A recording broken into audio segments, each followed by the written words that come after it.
എല്ലാവർക്കും സന്തോഷം കൊടുക്കുക. അങ്ങനെ സാധനം ഉണ്ടോ?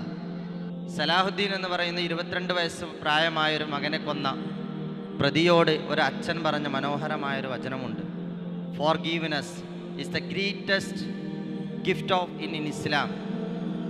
ഇസ്ലാമിലെ ഏറ്റവും മനോഹരമായ വചനം എന്ന് പറയുന്നത്, സമ്മാനം എന്ന് പറയുന്നത് ഫോർഗീവ്നെസ് ആണ്. സ്വന്തം മകനെ കൊന്ന പ്രതിയോട് അവൻ്റെ പിതാവ് കോടതിയിൽ നിന്ന് പറയുന്ന മനോഹരമായൊരു വചനമാണ്, ഐ ഫോർഗീവ് യു, ഞാൻ നിനക്ക് പുറത്തു തന്നിരിക്കുന്നു.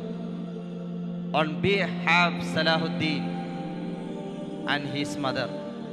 അവൻ്റെ സലാഹുദ്ദീൻ എന്ന് പറയുന്ന എൻ്റെ മകൻ്റെയും അവൻ്റെ അമ്മയുടെയും പക്ഷത്ത് നിന്നുകൊണ്ട്, അവരുടെ പ്രതിനിധിയായി നിന്നുകൊണ്ട് ഞാൻ നിനക്ക് മാപ്പ് തന്നിരിക്കുന്നു എന്ന് പറയുമ്പോൾ ആ പ്രതിക്കുണ്ടാകുന്നൊരു ഫീലിങ്സ് ഉണ്ട്. എന്തായിരിക്കും? ഹാപ്പി അല്ലേ? സന്തോഷം. മറ്റുള്ളവരോട് ക്ഷമിക്കാൻ പഠിക്കണം. എന്താണ്?